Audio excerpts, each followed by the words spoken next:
Hari ini saudara saya ingin menyampaikan kebenaran firman Tuhan, judulnya Jangan Salah Memilih, saudara ya. Ini banyak yang muda-muda juga di sini supaya jangan salah pilih jodoh ya, jangan salah pilih kehidupan ke depan kita ya. Kita mau lihat dari Matius 7 ayatnya yang ke-13 sampai dengan ke-14.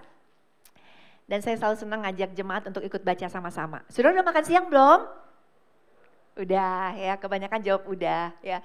Tadi makanan menguatkan jasmani, sekarang kita mau cari makanan yang menguatkan spiritual kita. Supaya iman kita makin gagah perkasa. Karena hari-hari di depan kita gak semakin gampang, tawaran dunia akan semakin menggiurkan, hidup orang benar akan semakin diuji saudara. Untuk itu harus tertanam kuat-kuat di dalam kebenaran firman Tuhan dan jadi pelaku firman Tuhan. Kita akan melihat sekalipun hidup orang Kristen itu tidak selalu berkat-berkat. Walaupun kita harus lewati masalah tantangan dalam kehidupan. Tapi kita udah tahu ujung-ujungnya kemenangan yang akan Tuhan berikan. Ada amin? Beri tepuk tangan sekali lagi buat Tuhan Yesus Kristus. 3, 2, 1. Masuklah melalui pintu yang sesak itu. Karena lebarlah pintu dan luaslah jalan yang menuju kepada kebinasaan. Dan banyak orang yang masuk melaluinya karena sesaklah pintu dan sempitlah jalan yang menuju kepada kehidupan. Dan sedikit orang yang mendapatinya. Saya percaya bahwa firman Tuhan yang kita baca itu benar-benar berasal daripada Tuhan dan Tuhan ngajarin kita akan hal yang luar biasa pada hari ini. Dan saya suka menggali firman Tuhan. Pada saat saya persiapkan firman, saya biasanya buka lagi terjemahan-terjemahan lainnya saudara untuk memperkaya ya. Dengan ayat yang sama kita mau baca dari terjemahan dari BIMK. Ya, kita baca sama-sama. 1, 2, 3. Masuklah melalui pintu yang sempit. Sebab pintu dan jalan yang menuju ke neraka besar dan lebar. Dan banyak orang yang melaluinya. Tetapi sempit dan sukarlah pintu dan jalan yang membawa orang kepada hidup. Dan hanya sedikit orang yang menemukannya. Dari ayat ini kita belajar bahwa ada 2 pintu yang berbeda. Ada 2 jalan yang berbeda. Satu pintu yang dikatakan pintu yang lebar, orang sesak masuk ke dalamnya, jalanannya juga lebar, saudara terkasih. Tetapi ada satu pintu yang sempit, jalanannya juga sempit, dan sedikit orang yang mau masuk ke sana. Kalau boleh dibuka gambarnya ya, seperti inilah saudara terkasih kalau kita lihat. Yang satu lebar banget. Orang berebutan datang ke sana penuh yang mau ada di jalan yang lebar. Sementara di jalan yang sempit sedikit banget saudara terkasih. Orang gak kepengen untuk ada di jalan yang sempit. Kenapa? Karena firman Tuhan sendiri bilang di jalan yang sempit itu saudara terkasih sukar. Gak mudah untuk ikut Tuhan. Gak mudah untuk pikul salib. Sukar sehingga banyak orang lebih memilih yang gampang-gampang. Hari ini kita mau belajar supaya kita nggak salah memilih di dalam kehidupan kita. Mari kita pelajari beberapa hal. Yang pertama, soal pilihan. Ternyata kita diberi kehendak bebas oleh Tuhan untuk memilih. Saudara mau pilih pintu yang lebar tadi, jalan yang lebar, atau saudara mau pilih pintu yang sempit dan jalan yang sempit, it's up to you. Terserah Anda. Anda nggak ada yang maksa untuk pergi ke pintu yang mana. Karena Tuhan selalu kasih kehendak bebas di dalam kehidupan kita. Tuhan selalu kasih kebebasan untuk kita memilih sesuatu. Saudara terkasih, kita diberi kehendak bebas sehingga kita bisa bikin keputusan. Tapi yang penting saudara harus tahu, walaupun Tuhan kasih kehendak bebas dalam kehidupan kita, Tuhan gak pernah ninggalkan kita. Di dalam kehendak bebas kita, di dalam pilihan hidup mau pilih yang jalan lebar atau jalan yang sempit, pintu yang lebar atau pintu yang sempit, Tuhan kasih tahu ada apa di balik pintu itu. Tuhan gak cuma bilang terserah mau pilih yang mana, ada apa Tuhan di baliknya? Gak tahu, lihat aja sendiri. No, Tuhan tuntun kita, Tuhan kasih tahu kita ada apa di balik setiap pintu, saudara terkasih. Tujuan Tuhan supaya apa? Supaya kita gak salah pilih pintu, supaya kita gak salah pilih jalan. Musa juga udah ngerti konsep itu ya. Pada saat itu Tuhan, ketika Tuhan memanggil Musa, ya di dalam Ulangan 30 ayat 19, kita baca yuk sama-sama. 1, 2, 3. Aku memanggil langit dan bumi menjadi saksi terhadap kamu pada hari ini. Kepadamu ku perhadapkan kehidupan dan kematian, berkat dan kutuk. Pilihlah kehidupan supaya engkau hidup, baik engkau maupun keturunanmu. Tuh, Tuhan kasih tahu, hey, di dalam hidupmu akan ada 2 pilihan. Akan ada kehidupan, akan ada kematian. Akan ada berkat, tapi akan ada kutuk juga. Dan aku menuntun engkau, pilih kehidupan ya nak. Pilih pintu yang sempit ya nak. Jangan pilih pintu yang lebar, berarti sekalipun kita punya kehendak bebas, Tuhan gak lepasin kita tanpa menebak-nebak. Lewat kehendak bebas kita pilih yang mana. Tetapi Tuhan sudah tuntun kita supaya sudah terkasih kita memilih berkat bukan kutuk. Kita memilih surga bukan memilih neraka. Ada amin saudara? Beri tepuk tangan dulu yuk buat Tuhan kita Yesus Kristus. Ingat Joshua ketika bangsa Israel sudah terkasih udah lupa sama Tuhannya. Mereka menyembah ilah-ilah yang lain. Dan Yosua cuma berkata kepada mereka, kepada bangsa Israel. Dia katakan, aku dan seisi rumahku akan tetap menyembah Tuhan. Kalau kalian memilih untuk menyembah dewa di sana, ya kan? Itu pilihan kalian. Tapi pilihanku, aku tetap akan menyembah Tuhanku. Hari ini sudah terkasih, Anda punya kehendak bebas kok. Anda boleh pilih kok. Jodohmu juga engkau bebas pilih sendiri kok. Tetapi Tuhan gak akan lepasin engkau. Tuhan akan kasih lihat. Apakah ini beneran akan menjadi jodohmu atau enggak? Kalau dari pacaran aja engkau udah lihat kehidupan dia mungkin gak bener, ya kan? Masa sih engkau tetap mau memilih pria tersebut atau wanita tersebut?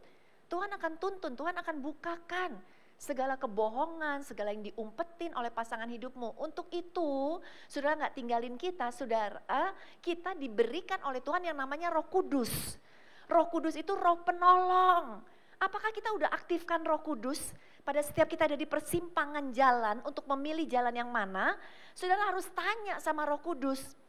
Tanya sama Roh Kudus karena Roh Kudus gak pernah akan ninggalin kita. Caranya banyak loh Roh Kudus menjelaskan kepada kita. Bisa lewat firman Tuhan, tanda yang dikasih bisa lewat temen tiba-tiba ngomong, bisa lewat hamba Tuhan tiba-tiba khotbah. Loh itu dia jawaban yang aku cari-cari. Bisa juga lewat mimpi, banyak cara yang Roh Kudus bisa tolong kita, bisa bisikan di dalam hati kita. Tetapi yang penting sebelum ambil keputusan apapun juga, berdoalah minta tuntunan daripada Tuhan. Ada amin? Yang mau beri tepuk tangan yuk buat Tuhan kita Yesus Kristus. Karena setiap kita harus bikin keputusan sendiri, kecuali waktu kita anak-anak ya. Waktu kita anak-anak orang tua kita yang mengarahkan kita untuk ambil keputusan.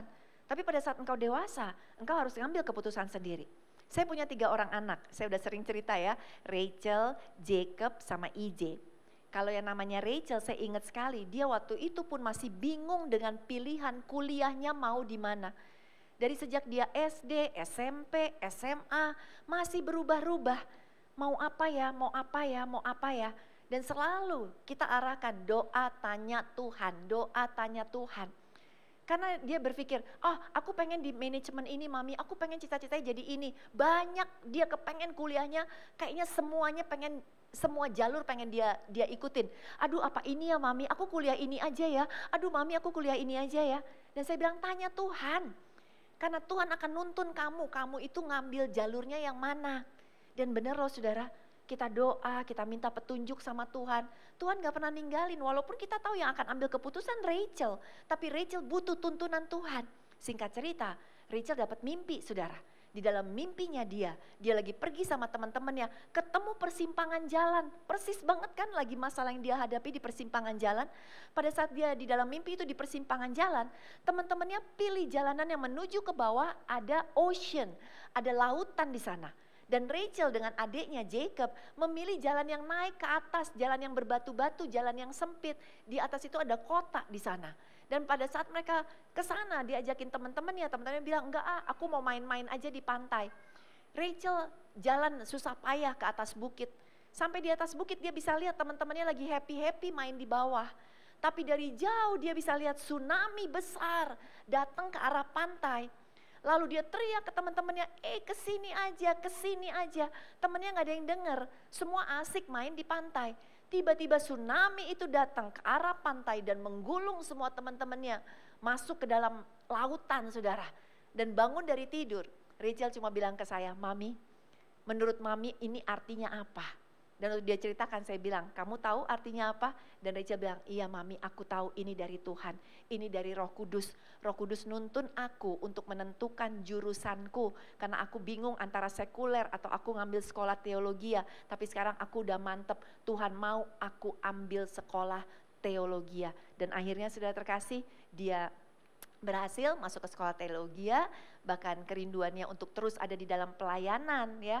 Tuhan jawab setelah dia selesai sekolah teologi di Singapura, saudara, apa yang terjadi? Bahkan dia sekarang diterima di sebuah gereja besar di Singapura untuk bekerja di sana menjadi full time di sebuah gereja. Kenapa? Karena udah tahu pilihan ada di tangan dia, tetapi waktu dia terima tuntunan Tuhan, kita gak akan salah pilih di dalam kehidupan kita. Sekali lagi, sebelum Anda putuskan sesuatu dalam hidupmu, engkau punya kehendak bebas, betul banget ya kan?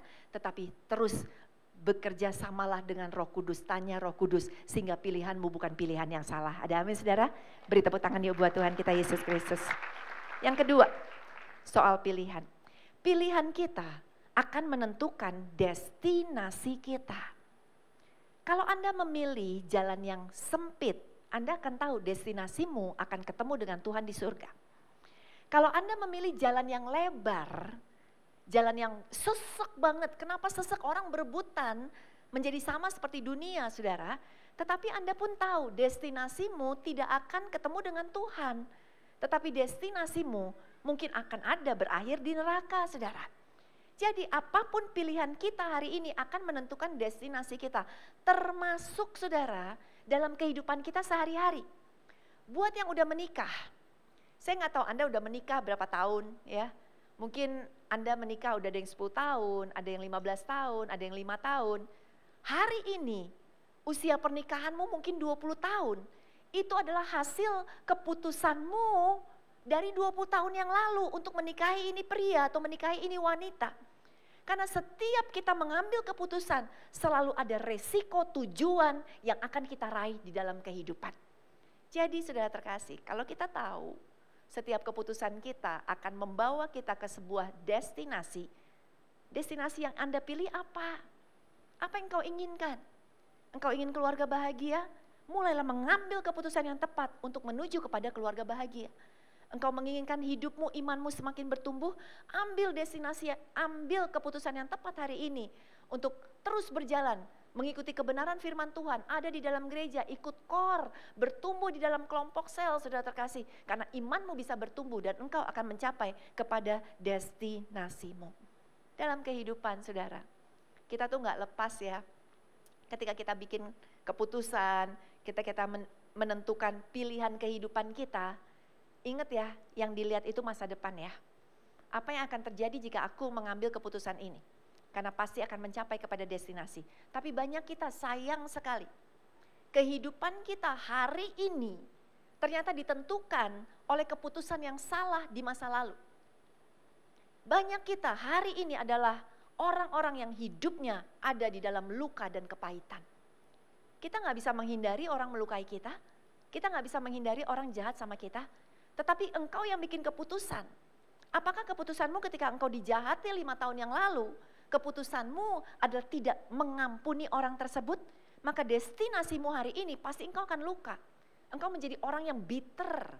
Tetapi kalau 5 tahun yang lalu engkau dijahati orang, dan engkau ambil keputusan 5 tahun yang lalu, aku mau mengampuni dia, aku ampuni dia, aku gak mau hidup di dalam kepahitan, maka engkau akan lihat destinasimu 5 tahun ke depan, akan menjadi orang-orang yang luar biasa.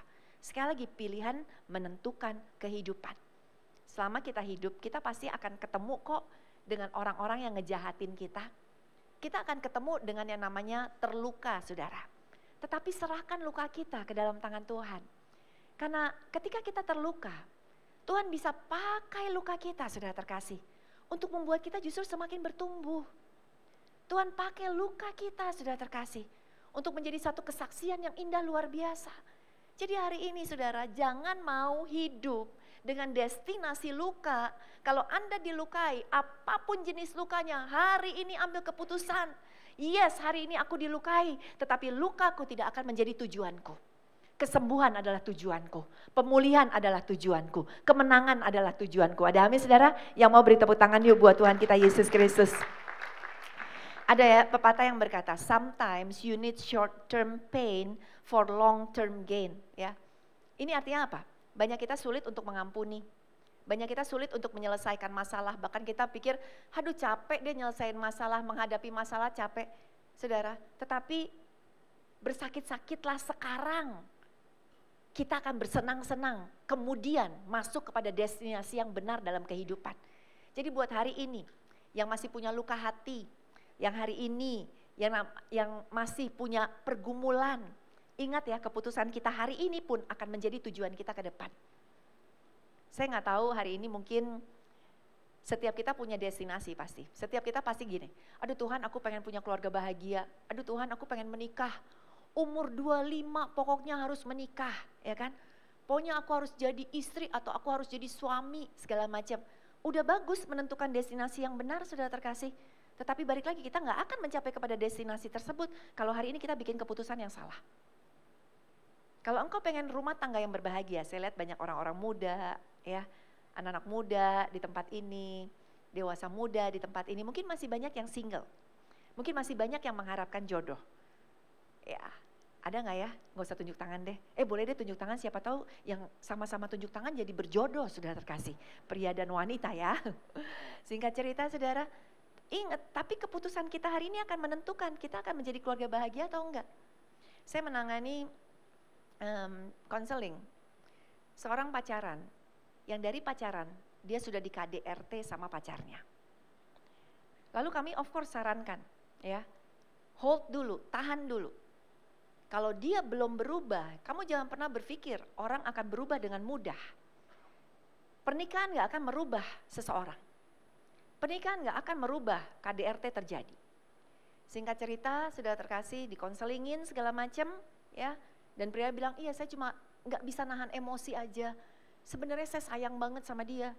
Tapi kalau misalnya saya udah kesel, saya gebukin. Waduh itu sih gak sayang, saudara terkasih ya kan. Singkat cerita, dinasehati, jangan dulu menikah, ya. Doa lagi, minta tuntunan Tuhan. Karena apa yang menjadi keputusanmu sekarang akan menjadi destinasimu kelak. Tapi ternyata cinta itu buta, saudara. Padahal udah dibilangin ya, yang masih pacaran buka mata selebar-lebarnya. Gak boleh buta waktu lagi pacaran. Gak boleh buta waktu lagi cari jodoh. Tapi kalau udah nikah, tutup mata sekenceng-kencengnya, tutup serapat-rapatnya. Karena udah jadi suami atau udah jadi istri kita, saudara terkasih. Tapi ini anak nekat, ini anak bilang, kita percaya kok kita pasti bisa merubah satu dengan yang lainnya. Kita percaya Tuhan kok segala macam. Saudara, setelah menikah, ya, destinasi keluarga bahagia, enggak mereka capai. Yang ada istrinya makin tambah digebukin, istrinya makin sering ditampar, istrinya makin sering dipukulin, didorong, bahkan pernah kena ke tembok kepalanya, saudara, lebam-lebam. Tapi udah nikah gak berani cerita ke orang tua, gak berani cerita ke keluarga, karena kan udah dinasehatin dari dulu. Jadi dia gak enak, dia malu, saudara terkasih. Tapi akhirnya satu saat, udah babak belur, udah gak tahan, dan akhirnya mereka harus bercerai. Ingat ya yang muda-muda dan setiap kita, keputusan kita hari ini akan menjadi destinasi kita. Hari ini yuk yang masih punya kesempatan untuk memilih keputusan, untuk bikin keputusan yang benar. Apapun keputusanmu ingat, pasti itu seperti benih yang akan bertumbuh dan akan menghasilkan buah. Jaga apa yang kita putuskan dan biarlah setiap kita semua membuat keputusan yang benar. Ada amin saudara? Yuk beri tepuk tangan buat Tuhan kita Yesus Kristus. Oke, yang ketiga, ya waktu tidak di pihak kita. Pilihan kita akan membentuk gaya hidup kita. Kalau Anda pilih jalan yang lebar, jalan dunia, percaya kata saya, gaya hidupmu akan dipengaruhi oleh pilihanmu. Engkau pasti gayanya sama kayak orang dunia. Engkau gayanya sama seperti mereka-mereka yang di luar sana yang gak kenal Tuhan, saudara terkasih. Gayamu sama, gaya pacaranmu sama. Orang di luar sana belum menikah, udah tinggal bersama, itu biasa. Kalau engkau ngikutin pintu yang lebar, jalan yang lebar, sekalipun engkau bilang engkau anak Tuhan, pasti engkau akan bikin keputusan, bikin hal-hal dalam kehidupanmu sama seperti orang dunia. Gak ada bedanya saudara. Dan saudara jangan pernah berharap begini, saya orang Kristen, ya. Anda mau ngaku Anda orang Kristen, orang hanya akan melihat engkau dari buahnya saja. Kau bilang saya ke gereja kok, setiap hari Minggu saya datang ibadah yang jam 1. Bagaimana tadi malam? Tadi malam kau kemana? Apa yang kau lakukan di kantormu dari hari Senin sampai hari Jumat? Apa buahnya? Datang telat terus, males terus, di kantor kerjaan gak beres terus. Dengan istri sehari-hari engkau gak mengasihi istrimu, itu buahnya. Sama sebagai kaum istri juga. Aku ke gereja kok, aku rajin ikut ibadah wanita juga kok. Tapi engkau gak respect sama suamimu, engkau gak tunduk sama suamimu. Buahnya yang dilihat, ingat ya. Setiap pilihan kita akan membentuk gaya hidup kita. Kalau engkau tetap memilih dunia menjadi nomor 1 di dalam kehidupanmu, sekalipun kau datang ke gereja tapi tingkah lakumu tidak mau bertobat dan berubah, jangan berharap engkau tibanya ada di surga, nggak bisa. Kekristenan kita, benar Tuhan udah membebaskan kita dari dosa kita. Tapi saya nggak ngajarin saudara lengkap kalau saya bilang gini, hei Anda sudah diselamatkan, kita semua akan masuk ke surga. Yes, waktu Anda diselamatkan, Anda meninggal, Anda akan masuk surga saat itu juga. Tapi waktu Anda sudah diselamatkan, tapi kemudian hidupmu selingkuh, mabok-mabokan, bohong, ngejahatin orang, sudah terkasih. Pengajaran yang lengkap adalah, yes engkau sudah diselamatkan, tetapi engkau harus bertobat, saudara. Buah pertobatannya ada enggak? Orang bisa lihat engkau beda enggak sama engkau yang dulu? Apakah engkau sudah sungguh-sungguh bertobat di dalam kehidupanmu, saudara terkasih? Ya. Kita mau belajar lagi dari Musa, saudara. Musa ini ditawarkan jalan dunia. Tapi dia tahu jalan dunia gak akan membawa dia kepada hal yang luar biasa. Kita ditawarin jalan dunia setiap hari di dalam kehidupan kita. Apa yang ditawarkan kepada Musa? Kalau kita lihat ayatnya. Ibrani 11 ayatnya yang ke-26, sudah terkasih. Ya. Dia menganggap penghinaan karena Kristus. Dia menganggap penghinaan karena Kristus sebagai kekayaan yang lebih besar daripada semua harta Mesir, sebab pandangannya ia arahkan kepada upah. Dari ayat ini kita belajar, ia menganggap penghinaan karena Kristus, berarti ada salib. Di jalan sempit, Anda semua kita berada di jalan sempit. Di jalan sempit ada salib. Pengajaran Kristen yang benar bukan mengajarkan kita selalu ikut Tuhan pasti sembuh, ikut Tuhan pasti diberkati, ikut Tuhan pasti kita luar biasa, saudara. Kita percaya Tuhan mampu berikan itu. Tetapi yang lengkap adalah ikut Tuhan juga pikul salib, saudara. Seringkali ikut Tuhan, mungkin kita nggak sembuh. Tetapi Tuhan lebih peduli dengan spiritual kita yang sembuh untuk disiapkan ketemu dengan Tuhan daripada sekedar jasmani kita. Dan Musa tahu. Sehingga dia tahu dia lebih baik memikul salib Tuhan daripada apa? Daripada tahta yang ditawarkan. Ibrani 11 ayat 24 berkata, karena iman maka Musa setelah dewasa menolak untuk disebut anak putri Firaun. Cucunya Firaun, cucu raja, saudara. Buat dia no, aku lebih pilih Kristus, jalan yang sempit. Jadi cucu raja enak, saudara. Ada karpet merah, pegawainya banyak banget, makan makanan enak setiap hari, minum wine segala macam, treatmentnya super VIP. Bukankah ini banyak yang kita inginkan, saudara? Kenapa kita kejar cara dunia? Karena kita gak mau mengosongkan diri kita, karena kalau di jalan sempit kita harus mengosongkan diri kita. Di jalan yang sempit kita harus melayani orang. Kita pikir ngapain kita melayani orang? Kita lebih suka dilayani. Kita lebih suka dapat tata, saudara. Tetapi ingat, ini jalan yang lebar. Musa ngerti sehingga dia pilih jalan yang sempit. Ayo, setiap kita, kosongkan hidup kita. Jangan kejar tahta, saudara.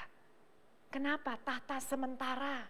Tetapi Kristus selama-lamanya. Ada amin, saudara? Beri tepuk tangan sekali lagi buat Tuhan kita Yesus Kristus. Ibrani 11 ayat 25, karena ia lebih suka menderita sengsara dengan umat Allah daripada untuk sementara menikmati kesenangan dari dosa. Jalan lebar menawarkan kesenangan.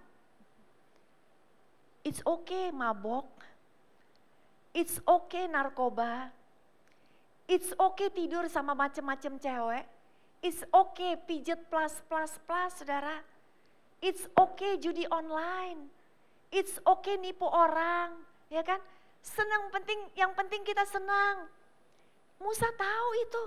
Di dunia banyak kesenangan, tetapi dia pilih. Bukan kesenangan dunia, tapi dia pilih kesenangannya Tuhan. Sama dalam hidup kita yuk. Pilih jalan yang sempit. Artinya setia aja sama iman kita di dalam Tuhan. Sekalipun pada saat kita setia, saudara, kok kelihatannya orang dunia lebih enak ya? Kita ngerokok gak boleh, narkoba gak boleh, seks bebas gak boleh. Mereka kok boleh ya? Saudara, tetap teguh di dalam kebenaran firman Tuhan. Karena destinasi kita kelak di depan pintu surga. Dibukain nama Tuhan. Dan Tuhan tepuk tangan dan berkata, well done anakku. Yang di sana ketok pintu surga. Dibuka sama Tuhan dan Tuhan bilang, enyahlah engkau pembuat kejahatan. Ayo saudara terkasih, hari-hari udah semakin jahat. Waktunya Tuhan datang udah semakin dekat walaupun kita gak tahu kapan. Tapi tanda-tandanya Tuhan udah kasih semuanya. Masih mau main-main sama kehidupan pilihan kita. Pilihan kita berharga loh saudara terkasih. Dalam setiap hal berharga luar biasa. Kemudian Musa, Ibrani 11 ayat 26. Dia menganggap penghinaan karena Kristus sebagai kekayaan lebih besar daripada semua harta Mesir. Sebab pandangannya ia arahkan kepada upah. Anak raja, cucu Firaun kaya banget. Musa akan dapat warisan uang begitu banyak. Musa nikah langsung akan dapat istana, saudara terkasih. Musa bisa dapat istri begitu banyak. Uangnya besar, tanahnya luas. Tetapi dia pilih. Bukan harta, tetapi yang dia pilih adalah surga, upah. Ayo saudara, jangan ketipu dengan keuangan ya. Bukannya kita gak boleh kaya, puji Tuhan kita boleh kaya. Tapi kalau engkau menaruh kekayaanmu lebih daripada engkau menaruh Tuhanmu, itu yang salah. Engkau diperhambat dengan uang, engkau diperhambat dengan kekayaan. Tetapi pilihlah surga. Pada saat engkau memilih surga, engkau gak melulu menggunakan uangmu untuk dirimu. Engkau malah justru akan menjadi saluran berkat bagi orang lain. Dan firman Tuhan udah jelas berkata, siapa yang makin menyebar harta justru akan semakin kaya. Tetapi orang yang hidupnya ada di jalan lebar dan menjadikan uang nomor satu dalam kehidupan dia tidak pernah akan puas. Dapat uang 1 miliar kepengen 2 miliar, 2 miliar kepengen 3 miliar, 3 miliar kepengen 30 miliar. Dan akhirnya jalan yang dia ambil apa? Jalan yang curang, jalan yang jahat sudah terkasih. Hari ini kita udah belajar. Apapun pilihan kita akan menjadi gaya hidup kita. Kalau saudara semua memilih jalan yang sempit, saya bisa lihat, akan melihat dalam kehidupan. Teman-teman dekatmu akan lihat, keluargamu akan melihat. Ada buahnya saudara. Gaya hidupmu udah langsung beda. Tinggalin semua yang dunia. Dan hidup kita semakin memuliakan nama Tuhan. Dan hidup kita semakin menyenangkan hati Tuhan. Ada amin saudara? Beri tepuk tangan yuk buat Tuhan kita Yesus Kristus.